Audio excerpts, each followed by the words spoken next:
Меню Администратори достъпваме от главната навигация, секция Управление на клуба.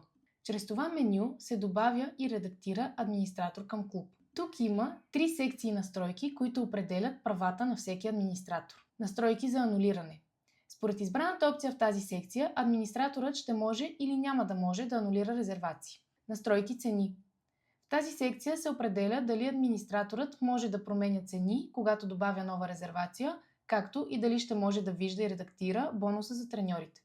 Относно бонусите на треньорите, моля разгледайте помощният файл «Служители». Настройки за достъп. Вашият клуб има достъп до определени функционалности на системата според договорените с ръководството на click2play.io. Всеки администратор по подразбиране получава същия достъп, но това може да бъде променяно чрез тази секция. Всеки избран чекбокс дава достъп на администратора до определено меню. Ако желаете администраторът да няма достъп до някои от изброените менюта, просто махнете отметката. Абониране за web известия. Това са известия от типа Push Notifications на устройството на администратора. По подразбиране, те са деактивирани. Статус. Чрез тази опция вие прекратявате достъпа на администратора до системата.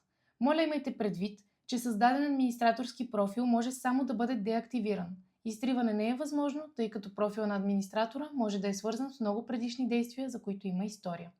И на последно място, тук имате възможност да създадете и изпратите по имейл нови данни за вход в системата.